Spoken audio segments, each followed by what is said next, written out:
So, welcome to Truternology Meets, and today we have Mr. Paul Taft from Mutant Customs. Hello, sir. Hello there, how are you? Very well, yourself? Yes, very good. Very good indeed. Right, so, Mutant Customs, give us an overview. What does the company do? What's the background of the company? How did you get to the point where, Mutant Customs was born? Basically, well, it was partly down to yourself. If you remember, when was it? A year or so ago, I was in search for some material. Oh, yes. And we actually bid on the same stuff that you wanted to use for a charity event, if you remember. Yes, I was after some because, not that paintballers are tight, but I didn't want to spend so much money on a headband. And I thought, because the mother-in-law at that time was able to make stuff, she was a seamstress, and I thought, I can get some material, get it together, Gotcha, and make one. But obviously, you kind of beat me to it and got the material. And then obviously you messaged me asking, politely what I was thinking of doing, and then I kind of made a few for your charity event. Yes, you did. Yes, you did indeed. And then I kind of I don't know. I enjoyed it that much, not to make money. I just like making stuff, and really, the overall thing I've done is try to make stuff for me and members of the team without actually going into business or selling stuff and Gotcha. Things like that. And it was kind of born through that. I took my nan's old sewing machine. Oh, wow. Oh, really? Literally? Yeah. Wow. Yeah. I took that off her. So. Okay. And then I kind of destroyed my own living room by chopping bits of fabric up and leaving it round, and the cat was running after stuff, and I made my wife's life uneasy for a couple of weeks, and then obviously it got born, and brilliant. A lot of people saying, you should make these, and because there's not many people in the UK that can do stuff like get a piece of material or something off of a bag that someone likes. And turn it into what they wear, and it went from there really. And then I need to get some better. So it really did start. Yeah, it really did start from you wanting to make some stuff for yourself and the team, and then other people saw it and it just grew. Yeah, a lot of people that I'd made stuff for saying, can you make something out of this for me? And then I just had a package in the post with a couple of bits of material and saying, can you put this together? And I did, and then somebody else seen it. I didn't really advertise, but as paintballers talk, or social media, I guess. Yeah, and when someone sees something that somebody else has got, and I think, where you get that from? And it spreads pretty quick. And then I had a lot of messages, and I was, but unfortunately, because I'm a one-man band, it takes a bit to get through them, and especially kind of making custom stuff. Yeah. Because I've looked at the competition, which you always do, and you can see where you can, shave the areas just to make people want to spend that extra bit more money. Gotcha.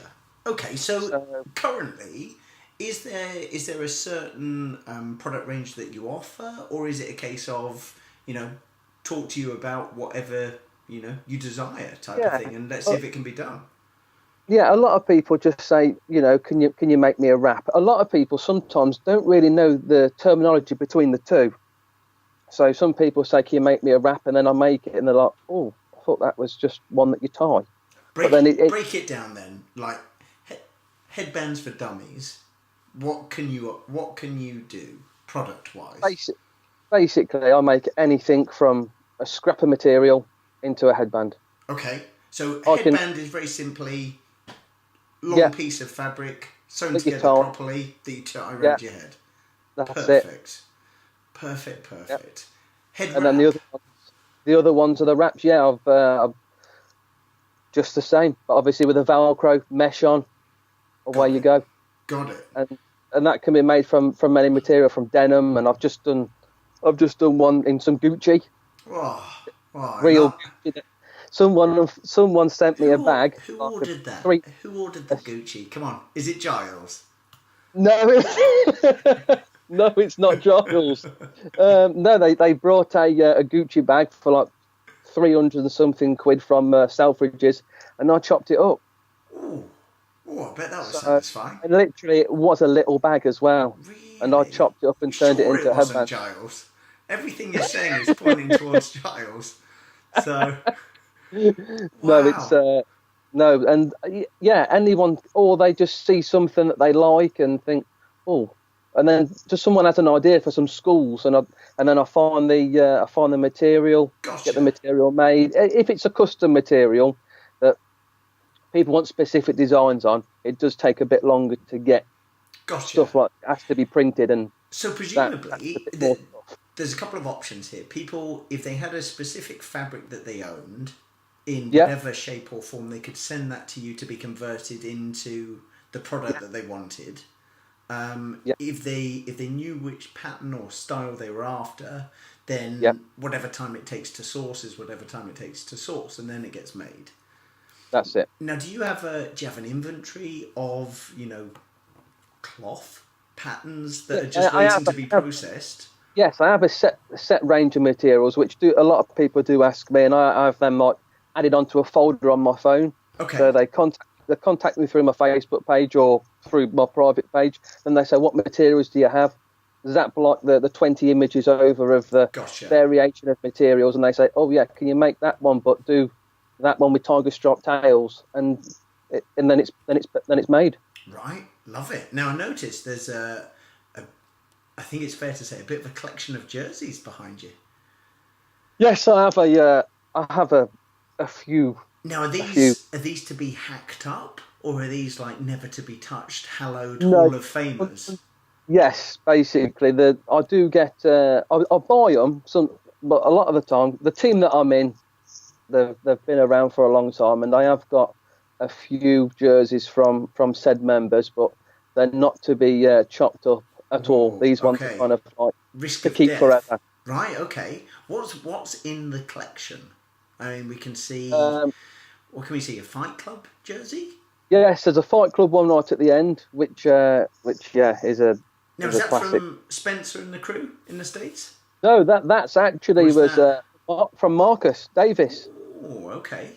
Oh, lovely. So so it was yeah, that's a very nice jersey. You don't really see many of them. No, So no, definitely and not. then and then this one is a real old school pred one. Yeah, I noticed the embroidered logo and the Titan logo.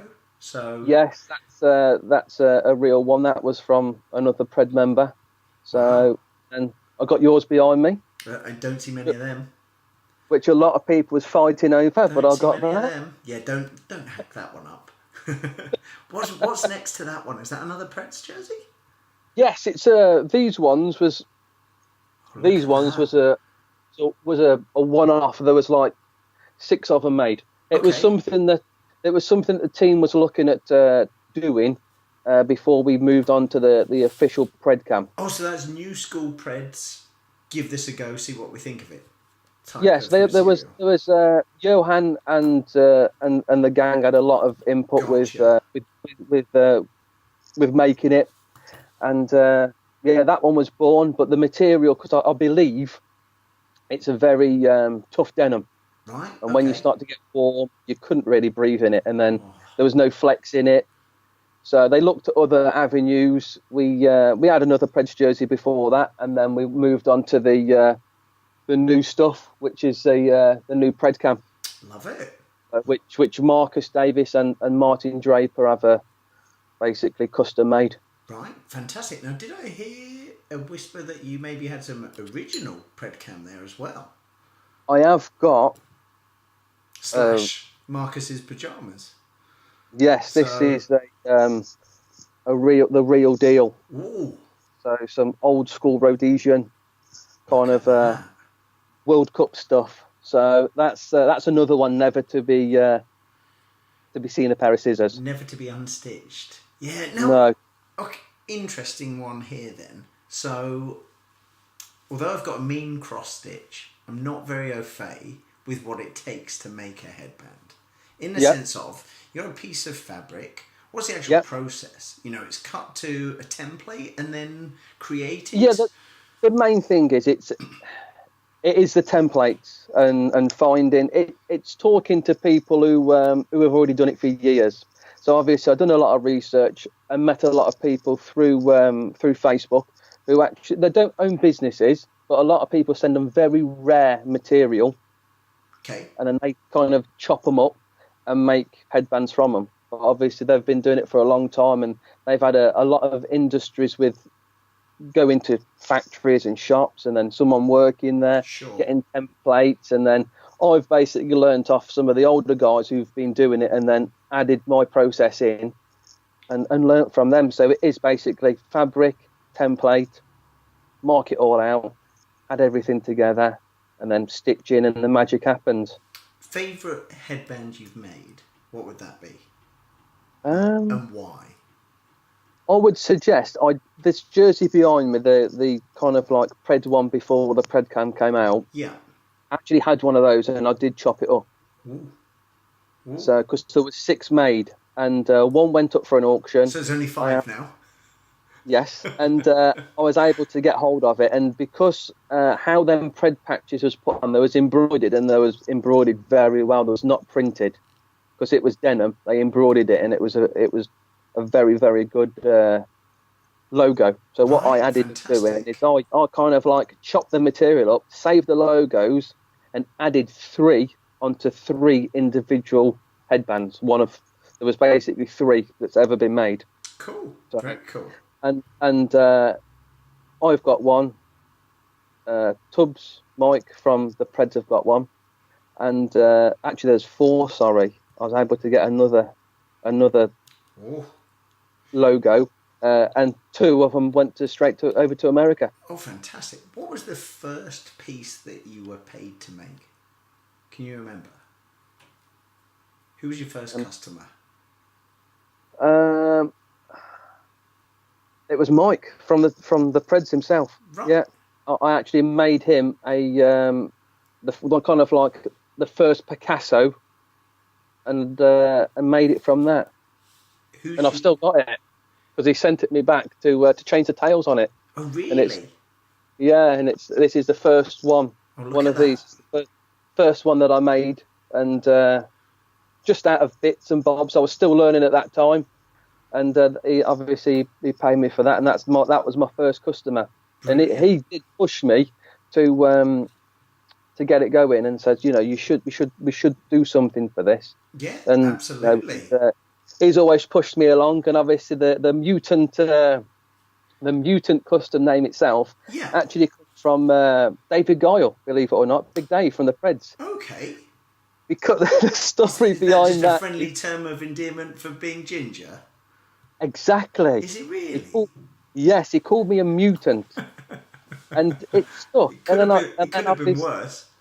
Yes, it could have been worse, and over the time, I was talking to Mark over the phone, trying to get some names for the business, so people would know what to call me, or instead of just keep going through my private messages, I could actually do it for a proper business front as such. Yeah. And kind of like Mike come out and said, Mutant Customs, bro. It's exactly how we put it, and I was just like, that would work. There you go.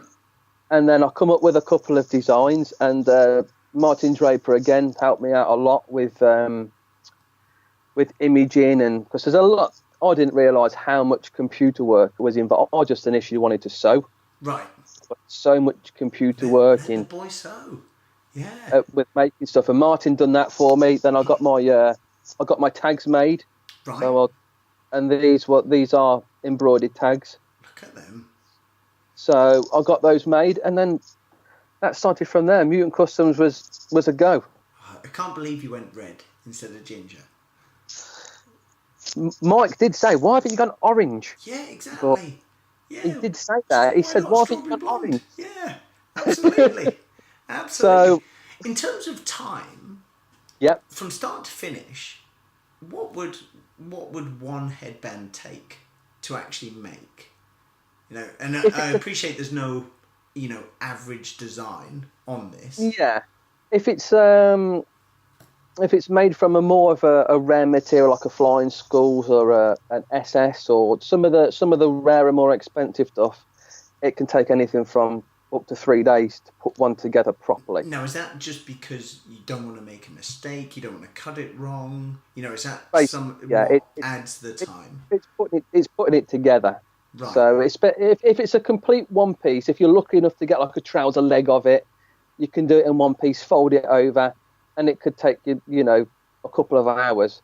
But then when they're kind of like in sections and you have to add them and join them, there's so much variation into it. Depends on what the customer wants. If they kind of want like a slash in the middle of the headband where 2 bits join, it adds a lot of time to make it perfect. Gotcha.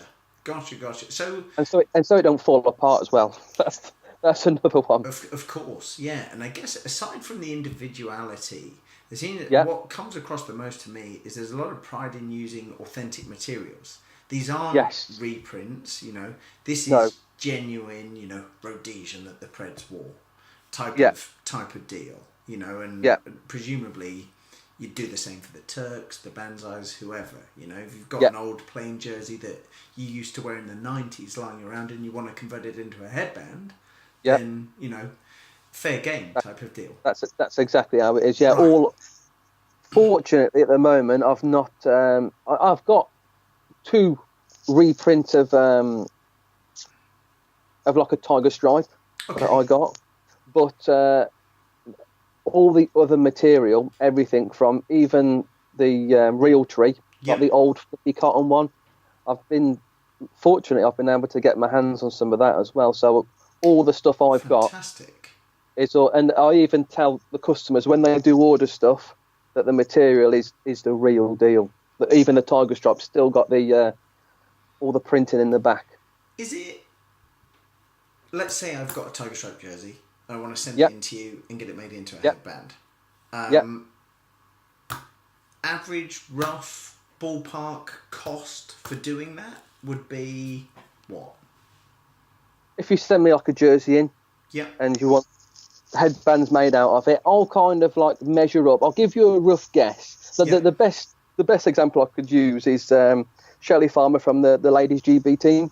Sent me some fleck tarning. She had some trousers. It was genuine, real good material.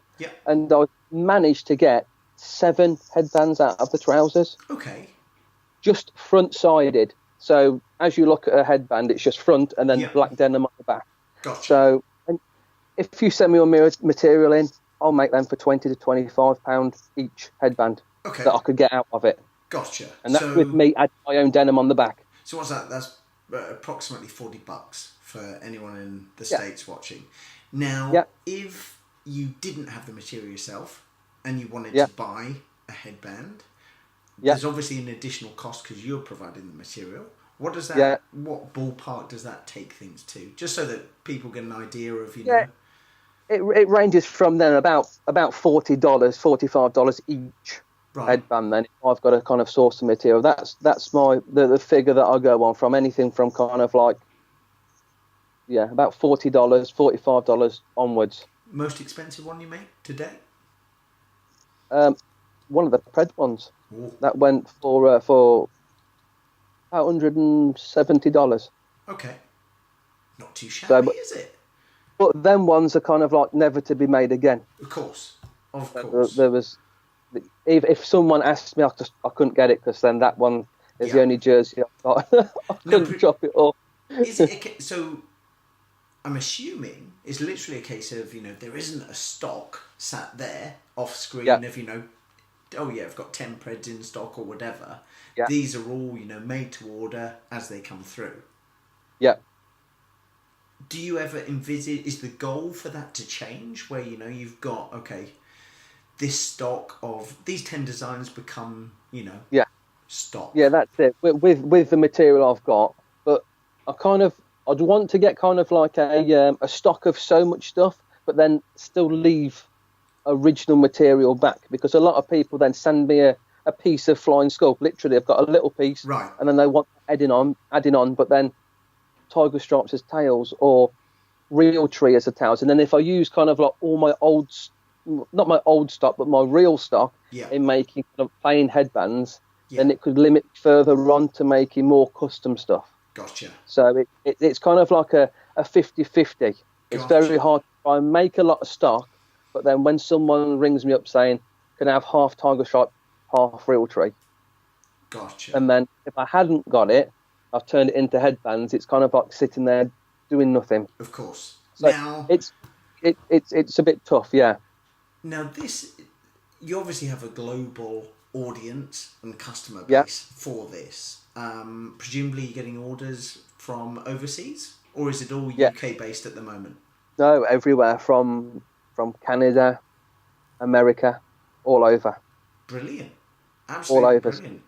It's yeah, it's gone. I have made a lot for America as well. The only downside is the postage cost, just for like literally one headband over there is like it's like $15 To get it postage for there. them to Gotcha. send me some. Or if it's like a jersey or something bigger, it adds up to like a £20 postage fee just to post a jersey to the Of state. course, yeah, of That's course. the only other downside, and then it adds a knock-on effect to the headband kind of price. That's the only downside. Now, aside from being one man and his sewing machine on a Friday Yeah, night, at yeah, the weekends, you also like to get out and play for the Preds.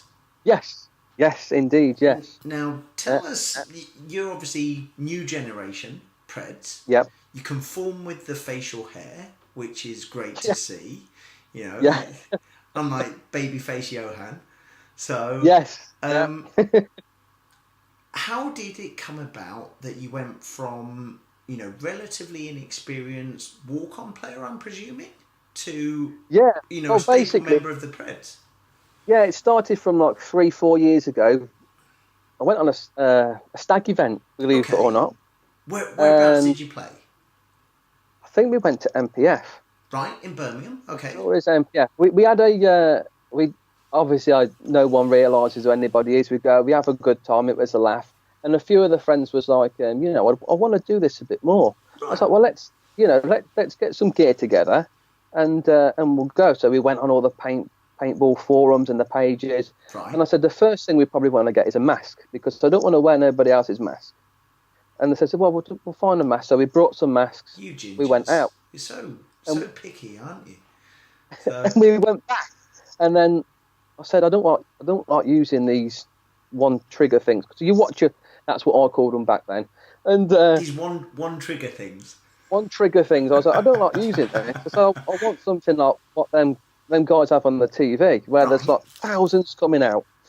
Those machine And gunners. so that's it. So we went and where did we go? To obviously we had a look at MPF shop and Yeah. and thought, yeah, perfect. And then I had a look. You shop on the internet, just paintball and all the big shops around, and Yeah. ended up buying none of those and finding one on Facebook. Okay. I can't remember. I think I brought an E-Tech 5. Okay. Yeah, and then we brought that, got my own bottle, and then we went just doing some. Now at this stage you were still playing, at rental sites. Yeah, Okay. just walked on, just travelled all over the place. Just went on to like the Sunday kind of like games and Yeah. had a bit of fun. And then I'm the type of person that, I said, I want a little bit more from this. I said, I've brought my own gear. I want to get a bit more into it, a bit more competitive. Okay. And a lot of my friends was like, I'm happy kind of like staying as it is. And then I seen something local about a Diamond Wars, and I thought, what's Diamond Wars? Right. So I went on Facebook again, and I thought, that looks pretty serious. And I like to teams fighting. I like that. I went to Diamond Wars, and it took off. Right. I liked Okay. it a lot. But then there's a couple of guys that I knew. I knew Josh and Ellie, who plays for Blow, and Yeah. and I had a good friend at the time, Jake Law, Yeah. and Yeah. and I used to hang around with Jake quite a lot. And then the Preds turned up at Diamond Wars, and I thought, they look the business. Marcus, who looked like he just left the SAS with his beard, and I thought he looks pretty extreme. That You guy thought I does. could grow one of them. Yeah, and obviously, and Tubbs was there as well. He looked like the Terminator, and I thought that looks like a team that does not take no messing. The And then Topinator. Yep. yeah, and then obviously the next thing I knew, kind of Josh was in. I thought, oh, and then obviously I was talking to Jake, and then Jake he got a trial in, and I said to Jake, I was just like, I want to. I want to come and watch or do stuff, because obviously back then I didn't think I had the caliber Right. to compete with some of the best boys in the woods. Okay. And then there was a Woodland Masters event at MPF. Yeah. And the HMC team from Diamond Wars was going to enter a team. So I thought, hey, I'll just go. If I get hammered every game, it don't matter. I'm happy just to compete in the event. And I went to join the HMC team. Yeah, we're all going. And then everything was set up, and the War Pigs, one of the guys didn't turn up. Obviously, I didn't know who the War Pigs was at this point, but other people in the HMC team did. And Martin from the Diamond Wars, he said, I've got you a spot in another team if you want to go. And I said, I don't know whether I'm ready for that, really, because they're all sponsored and they've got all their own jerseys. I said, no, I'm just running around in a Diamond Wars jersey. Yeah, I don't think I can. He's like, no, just trust me, just go for it. And that was it. And then that day, the War Pigs got one of their first trophies. They won amateur. So that was 2017. That yes, the Masters. Yes, it was the start of 2017. Yeah, because it was still a bit. I think was it. Yeah, it was. I can't remember exactly when in 2017, but yeah. So you played for the War Pigs that day. Yes. And then was it a case of that kind of confirmed to you that you could compete, or was it like Marcus saw you and what was the next step? Oh, no, we played Zulu. Ooh. And I didn't even make it to the first bunker before I got lit up by obviously one of the Preds, and I thought, as soon as you walk onto the field, like, we've got to play the Preds. And a lot of the guys saying, listen, we're going to lose, but we're playing the Preds. I was like, well, we'll just shoot loads of paint and we'll just see if we can hit one of them. It don't matter. Absolutely. So we ran out, and I got smashed straight in the goggles straight away, and I thought, well, that theory didn't really work. And then after that, it was a good event, and then it was down at Homebush, and I thought, I'm not going to get asked to replay anything, so right. I'll leave it at that. And then Chris from the War Pigs gave me a phone call and said, listen, there's a space again if you want to come down. And I said, yeah. So me and the wife jumps in the car, drive down to Homebush for the Sunday morning and play the event. Brilliant. And then it was after that, Marcus rang me and said, I've heard you want a shot. And I just thought, I'll give it a go, see what I can do. Yeah. He says, yeah, then you have to play so much to prove yourself, fit in with the team. Right. See what the boys think, and then we go from there. And then obviously the next couple of things I played for the Preds was Formula 5. Oh, okay. Down at John and Jackie Soster's place. That's it. Yeah. Yeah, and literally I played 2 or 3 events, and I was running for a I think it had a big centre W on then. And one of the pegs come out the ground, and I went straight underneath it and tore my hamstring. Oh, see, running never pays off. So, and I was because every time I went to play, I still do now, 100%. It doesn't matter, flat out, much as I can do, and I'd done my leg in, and then for the next 7-8 weeks, I couldn't play, and I thought that's it. Marcus is, if you don't want to play, that can't play, so I'll probably be turfed out at some point. But no, he says no. You can carry on as you are. And I still turned up, even though I couldn't play. Still turned up. I did paint, clean people's goggles. I like that. Exactly. That's and that's one of the another thing about being in the Preds is that is what it is. And then eventually, I played one of my first tournaments at Bristol at the Woodland Masters. Okay. And then I think it was. After, because there's so many events that Marcus wants you to play, trials as such, to kind of prove yourself and see how fast you can learn, or see whether kind of you're at a barrier and you struggle to push that further. Presumably there's a few layers to that thought process. I mean, part of it is to assess your ability on day one, Yes. Part of it must be to assess, how you fit in with the rest of the team, Yeah. etc. And then Yeah. also, knowing Marcus as well as I do, you can completely understand his desire to, assess any potential there, and Yes. what he can teach Yeah. you. Yeah. So, oh, fantastic! So fast forward to January 2019 today. Yeah. Yeah. What's on the Preds calendar for the upcoming season? Because things are kind of quite exciting.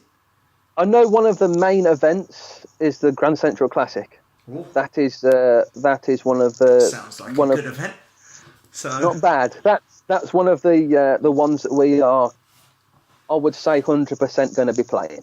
right, okay, And then obviously the Woodland Masters will still be there. right, And okay. and then there is it's still in talks, but we had an invitation, a VIP invitation from the NXL Okay. for their kind of like For their 10-man, I classic believe. series. Yeah. That's Okay. it for their Woodland. So potentially quite a lot of travel this season then Yes, for you yes, guys. a lot of travel. Yes. Now, So would that be your first time personally competing abroad? Or yes, for me, it would be. And also, we have got an event in April in France that oh, Aurelian, fantastic. Yeah. that one of our predators, he's running an event in France. So that's on the cards as well. I As like well as it. the Diamond Wars. Now the Diamond Wars, as you know, old school team, the 5.5 and all that. Full on classic mode, isn't it? It's a big thing for Woods Ball. As you know, you can look at the history and go back and see how Woods Ball used to be and how it was played, and with Sure. autocockers and the pumps and the real stuff. Now It brings this a is lot. interesting because obviously back in the day I was exposed to that. That's Yes. the environment that I started playing as a kid in '89, and then throughout Yeah. the '90s you'd play woodland events. There was no Saper. It was all Yeah. it was woodland. It was varying levels of equipment performance or Yes. malfunction. Yeah. Paint was different. It was just a Yeah. different era where you just coped. There was, and Yeah. if your equipment wasn't up to scratch, you made a better choice. It was Yeah. quite simple in that respect. Now to take a new school player like yourself and put them Yeah. back in that environment, where the quality of your equipment matters because Yeah. you're either choosing to cap your rate of fire by shooting an electro or to Yes. have a mechanical marker that you're capable of shooting fast. So Yeah. actually being Yeah. able to shoot fast is a skill again now in Yes. Yeah. classic paintball. There's a premeditated choice of if I am restricted with my rate of fire or my ability to shoot fast, then I can make sure my Yeah. paint's the best, etc., etc. There's a lot of Yeah. knock on areas in which this changes the game. Yes. I imagine you have I know you have the very luxurious position of having someone like Marcus to mentor you through this new 100%. phase, and there's Yes. It's there's nothing that guy doesn't know about playing in the woods. no, 100%. Yeah, Marcus and obviously joining the Preds is kind of like a new player. Yes. There's a lot of characters within that team that you can take individual bits from and learn individually. So there's like Bart Farmer, like Yes. back in the day, Bart Stud Squad. It's he 100%. there's so many different areas to how he plays paintball that I don't think anybody could learn it all. But you try and watch him learn. He tells you stuff, and then there's Marcus, Sean, Johan. Yeah. The experience in the team Big Dave. is Exactly. It Big doesn't Dave. stop, does it? That every one of the players they've already been and done, Yes. been at the highest, won loads of big stuff that I could never dream of winning these days, unfortunately. From But as an insider in the Preds, what yeah, what drives those guys to still compete? Is it like, do you feel it's, because from the outside I have my opinion, but I'm interested, Yeah. internally, are they still, with the Preds and have that same passion that they used to have 20 I was years going to say ago? it's 100%. I was going to say it's 100% passion. Right. 100%. Because, we, from the outside, I feel like I see glimpses of that. And it's not that there's a time where it doesn't matter to them. I think every time they pull on that jersey, there's an immense sense of pride. There's And, When you kind of join the team, the hardest thing to earn before anything else is to put a jersey on. Yes. It's. I suppose it's the same as a lot of other teams, but to earn to wear a Predator jersey, the stuff that you have to kind of like endure and learn before Marcus says, "Yeah, you've earned your spot. I'll get you your jersey." Endure and learn are probably the two key words. So speaking of so endure, it's not. Who's the worst person to share a room with in the Preds? Marcus is not too bad. He does walk around naked some of the times, but you expect that. Johan snores like a train. Right. A Dutch loud train, I imagine. Yeah. Tubbs makes weird animal noises in the night, so you don't really want to stay with him. He's never asleep, by the way, when he does that. That's probably purely intentional, just to freak you out. Yeah, it did the first night. I thought there was a fox in the room or something. So, but the best person to share a room with is Bart Farmer. Right. He wakes you up in the morning. Come on, time to get up. Tea. Cup of coffee. Does he? Oh. Yeah, fantastic. There's no noise in the night. We go to bed early. It's perfect. So, does he wear a little face mask? No, I don't think he does. I'd imagine he does. See, for Christmas, you could stitch him one, couldn't you? Little Mutant Custom eye mask. Make him a special. But other than the passion and the enduring of being in the team is the sense of family. It goes past being friends and then seeing everybody now and again, and so it's like if we all had to live together. Oh, who would do the washing up? Yeah. You know what I mean? Well, Johan would hang the clothes out because he could reach the highest. That'd be easy. So it's the I've played with other teams, and obviously I know I'm not a proper team member, but there's nothing like the kind of like the brotherhood. Yeah. Of being in the Predators, and that's pleasing to hear because a big part of the personal journey that I've had, if I look back on 29 years of playing, the most enjoyable times for me were our first run in the amateurs as the Rushers. It wasn't the times when I played pro, when you were given everything. You were paintball cost you significantly less. The most fun times, retrospectively, were actually the ones where you've scrimped and saved to be at that event. And many a time we had that chat of okay guys, we made the finals. We're in the top 4. If we win the event, we can actually afford to pay our paint bill. If we come 4th, then it's going to cost more, type of deal. That gave you a sense of, I guess, urgency, but also accountability. It mattered. And I like that. And I like the fact that, players like yourself still experience that brotherhood and that camaraderie that, I've been lucky enough to experience on the Rushers. Not just then, but, again now. It's, days don't go past when you don't speak to one or more of the team. And that's it. But it's great. Yeah, exactly the same thing. We're in a group chat on the on Facebook, and we talk every day. Love it.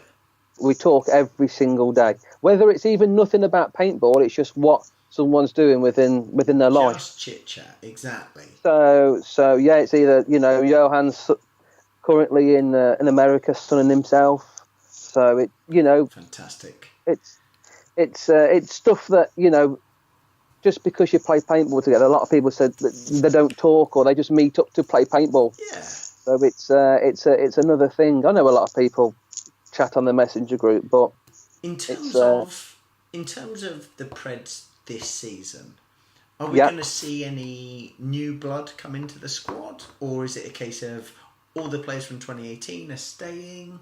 How's that panned out, or is there stuff that is still to be decided? Still to be decided. So it's. Are you in, or are you still on trial? Oh, what? I'm in. Hopefully. Fingers crossed, right?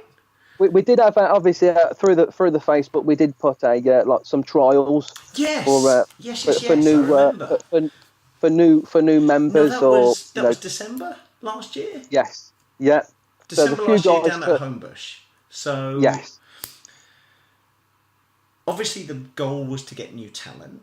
Was there specific talent that you were looking for, either in terms of, this player's really caught our eye, we're going to invite them, or was it more of a style of play you wanted? Yeah, it was initially the invite was just a free-for-all. Right, okay. It was just anybody at any level, just come down. I mean, that in itself is mind-blowing. And just see what you've got. That's like Man City saying, "Come and have a kickabout," Yeah. And if you, in terms of paintball greatness, there aren't many teams that have a richer, deeper history, certainly in Europe, than the Predators.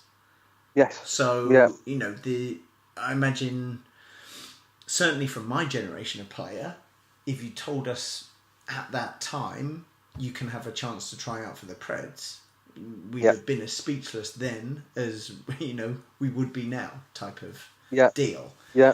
Was it a good turnout? Was it an old school turnout? Was it a new school turnout, or something in between? It was a mix. It was a mix of. There was quite a few guys from the CPPS who had never played Woods. Okay. That made the trip down. What's that tree doing there? We've had quite a few people come down and they've played against us, and we've kind of gone not hard, but we've kind of gave them a bit of force to see. And they just said, "I've just seen a tree shooting at me." He says, "What? I didn't even see anybody anywhere." So was the trial you guys playing against them?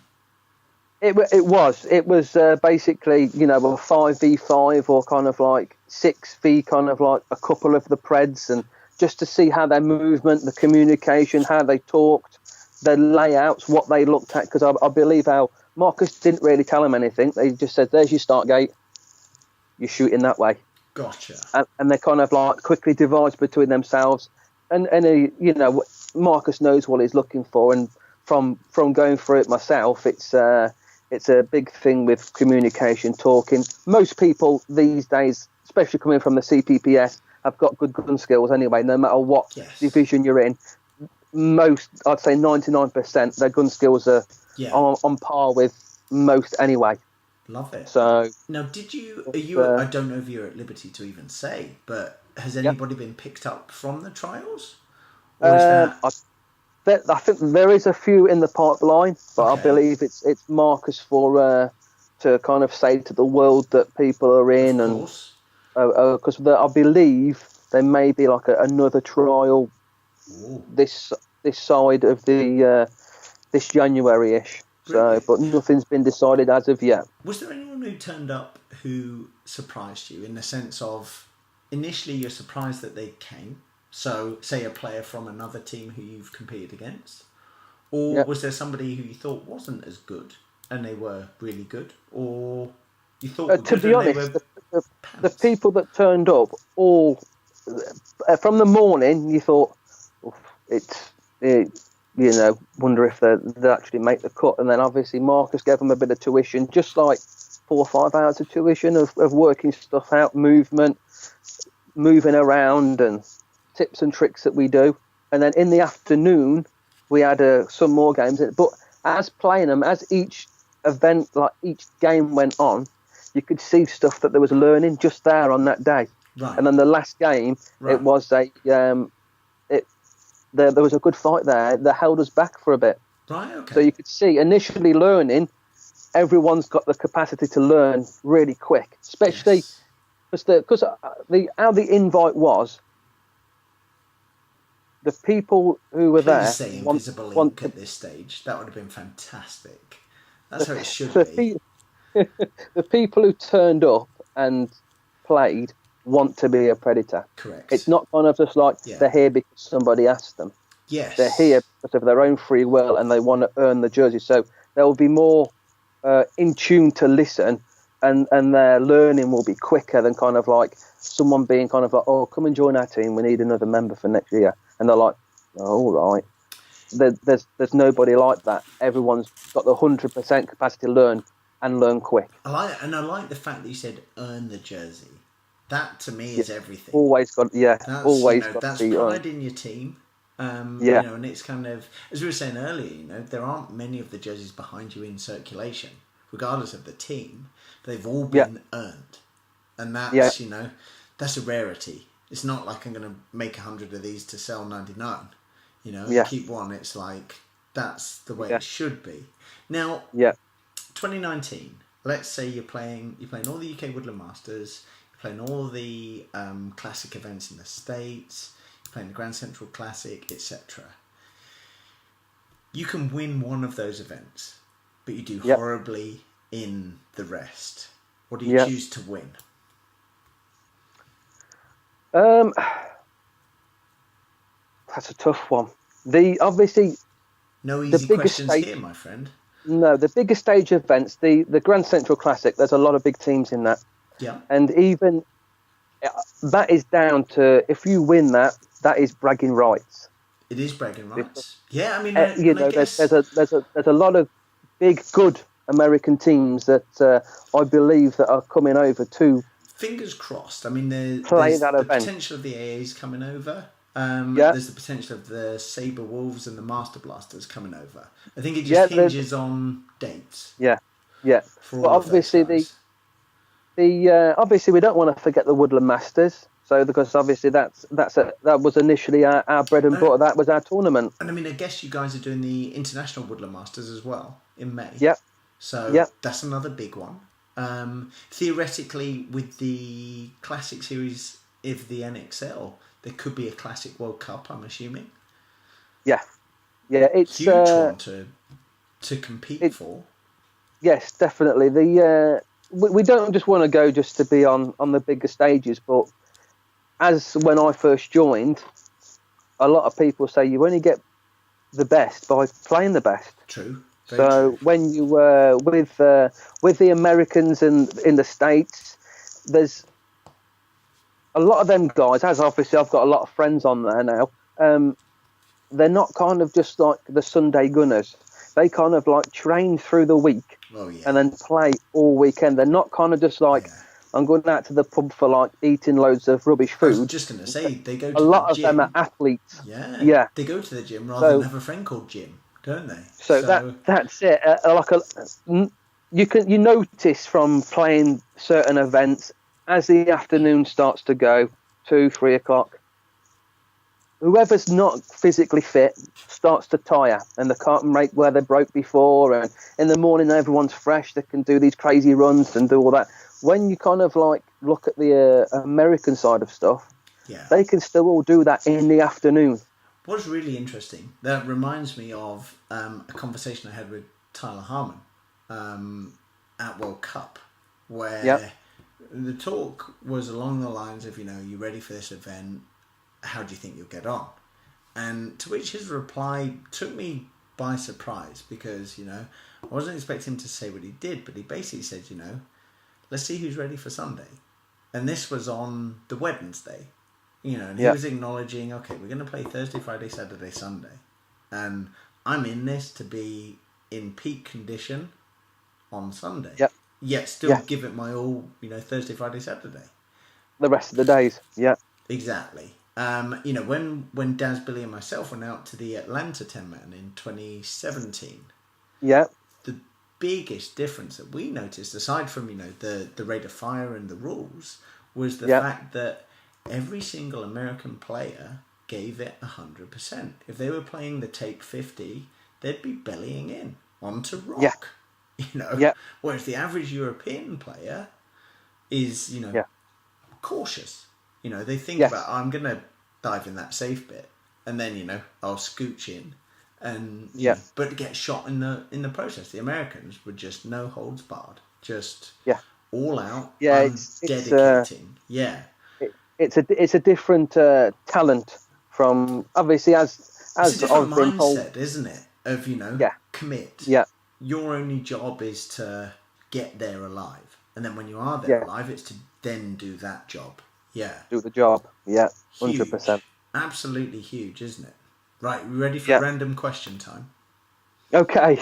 I've got one question for you.